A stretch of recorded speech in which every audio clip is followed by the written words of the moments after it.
Hi student, आज के class में हम लोग वर्कआउट करेंगे how to find out hybridization. किसी भी कोवेलेंट मॉलिक्यूल या मॉलिक्यूलर आयन का हाइब्रिडाइजेशन किस तरीके से फाइंड आउट करते हैं, इसके बारे में हम लोग बात करेंगे। और जिस मेथड का यूज़ करके हाइब्रिडाइजेशन को फाइंड करते हैं उस मेथड को हम लोग VSEPR थ्योरी कहते हैं। Full form valence shell electron pair repulsion theory. और इसमें एक फॉर्मूला बताया गया है। इस फॉर्मूला का यूज़ करके हम किसी भी कोवेलेंट मॉलिक्यूल या मॉलिक्यूलर आयन के ज्योमेट्री को फाइंड आउट कर सकते हैं on the basis of their hybridization. और इसमें सबसे इम्पॉर्टेंट चीज़ क्या है कि हाइब्रिड ऑर्बिटल को अगर हम फाइंड कर लेते हैं तो चूंकि हाइब्रिड ऑर्बिटल डायरेक्शनल नेचर का होता है, they are oriented in a specified direction along x, y and z axis. Therefore, we can predict the geometry of the given covalent molecule and molecular ion. और formula बहुत ही simple है hybridization find करने के लिए।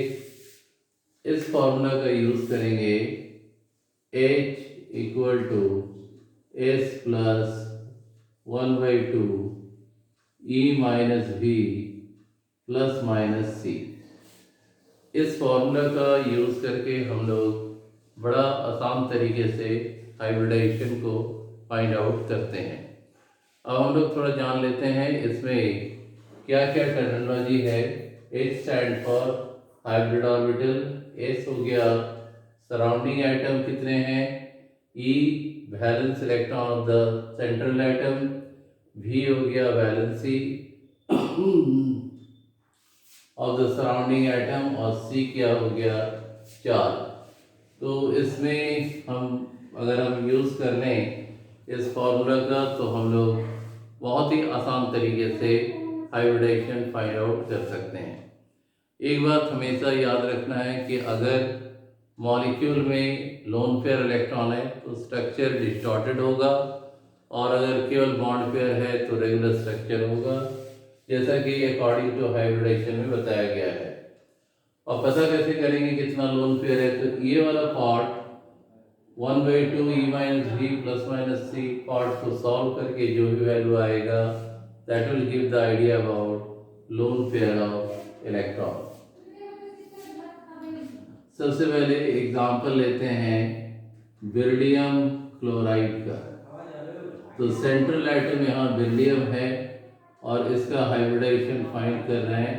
S है surrounding atom, beryllium के साथ 2 क्लोरीन, तो surrounding atom 2 plus 1/2 E valence electron of central atom. तो सेंट्रल एटम क्या है, बेरिलियम ग्रुप 2 का है, तो इसका वैलेंस इलेक्ट्रॉन 2 माइनस V क्या है, valency of the surrounding atom. Surrounding atom क्या है, क्लोरीन। क्लोरीन का वैलेंसी क्या होता है 1, एक्सेप्ट करता है 1 इलेक्ट्रॉन, तो ये आया 1 और 2 क्लोरीन है तो 1 × 2, कोई भी चार्ज नहीं है इसलिए चार्ज वाला रूल यहाँ नहीं करना है। तो सॉल्व करेंगे 2 + 0, यहाँ 0 जो है ये लोन पेयर, तो 2 का मीनिंग हो गया हाइब्रिड ऑर्बिटल क्या आया sp। और हमने क्या बताया था कि sp में स्ट्रक्चर क्या होगा, लीनियर। लीनियर स्ट्रक्चर कैसे दिखाते हैं, बीच में सेंट्रल एटम और साइड में सराउंडिंग एटम। यहाँ पर बॉन्ड एंगल कितना आ रहा है 180 degree. 2 sp hybrid orbital beryllium का 2 सिग्मा बॉन्ड बना रहा है क्लोरीन के एटॉमिक ऑर्बिटल के साथ। और इस प्रकार से हमने बेरिलियम क्लोराइड का हाइब्रिडाइजेशन फाइंड आउट कर लिया, और इस हाइब्रिडाइजेशन का यूज़ करके हमने इसके स्ट्रक्चर को भी निकाल लिया। किस तरह का स्ट्रक्चर है, लीनियर स्ट्रक्चर। इसको नोट डाउन करें फटाफट।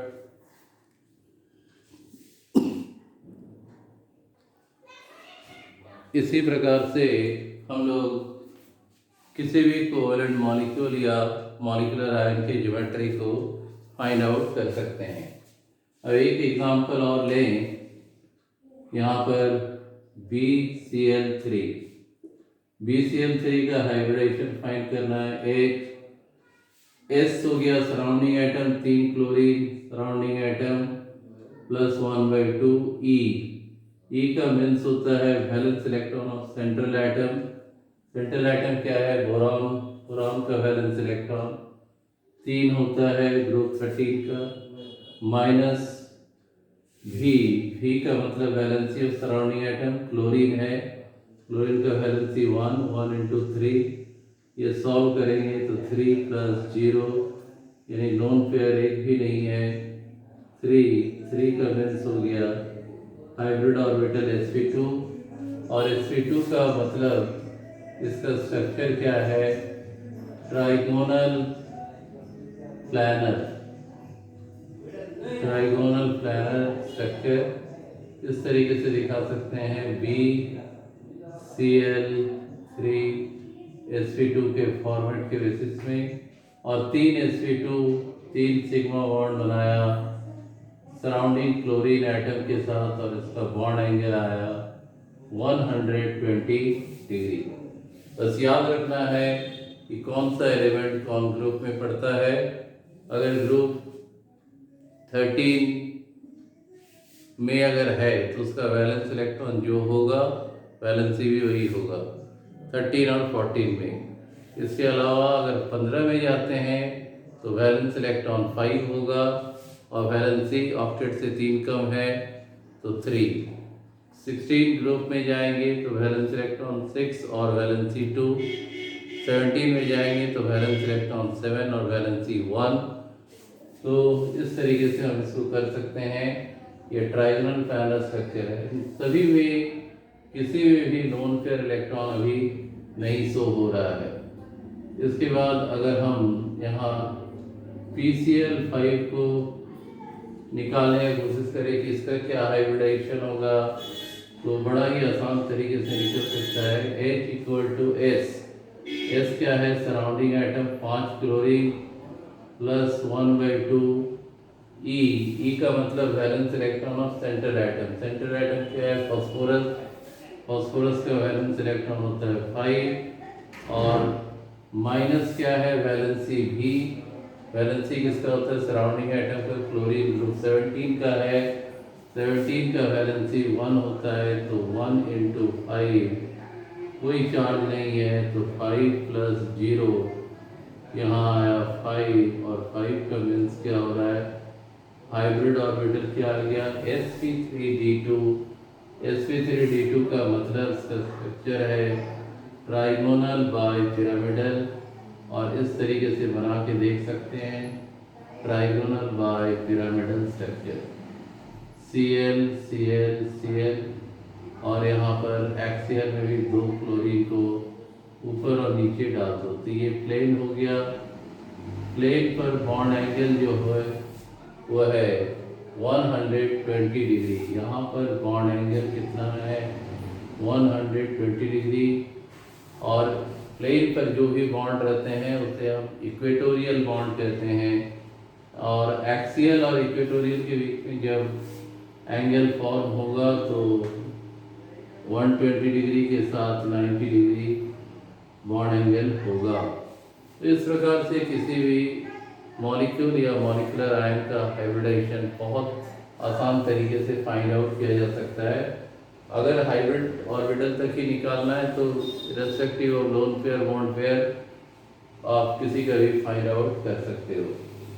एक एग्जांपल इसमें हम लोग ऐड करेंगे, और वो है अमोनियम आयन। अमोनियम आयन में क्या होगा? यहाँ प्लस चार्ज है, तो कैसे ये शो होगा जरा देखते हैं। NH4+ ammonium ion hybridization S surrounding atom 4, जो सबसे ज़्यादा रहेगा वही surrounding 1/2 E valence electron of the central atom. Nitrogen का वैलेंस इलेक्ट्रॉन कितना होता है? 5, माइनस वैलेंसी, हाइड्रोजन का वैलेंसी होता है 1 इंटू 4 प्लस चार्ज मतलब माइनस लेना है, 1 यूनिट प्लस चार्ज तो -1, और इसको सॉल्व करेंगे तो 4 + 0 यानी लोन पेयर एक भी नहीं 4 का मीन्स हो गया sp3, और sp3 होने पर कौन सा स्ट्रक्चर आता है, टेट्राहेड्रल। तो हम लोग स्ट्रक्चर को ड्रॉ कर लेंगे इस तरीके से, टेट्राहेड्रल अरेंजमेंट जैसे किया जाता है वैसे कर लेना है।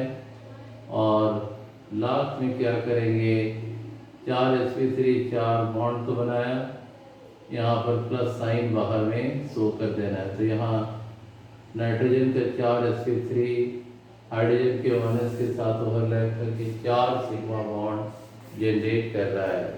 तो इस प्रकार से किसी भी कोवेलेंट मॉलिक्यूल या मॉलिक्यूलर आयन के लिए ज्योमेट्री और हाइब्रिड ऑर्बिटल यानी हाइब्रिडेशन बहुत आसान तरीके से हम लोग फाइंड आउट कर सकते हैं। अगले एपिसोड में हम लोग बात करेंगे वैसे कोवेलेंट मॉलिक्यूल या मॉलिक्यूलर आयन का हाइब्रिड ऑर्बिटल फाइंड करना जिसमें बॉन्ड पेयर के साथ लोन पेयर इलेक्ट्रॉन रहता है। आई होप कि ये वीडियो लेक्चर आप लोगों को समझ में आया होगा, और इसी प्रकार के वीडियो लेक्चर के लिए हमारे साथ बने रहे। चैनल को लाइक शेयर और सब्सक्राइब जरूर करिए। Thank you.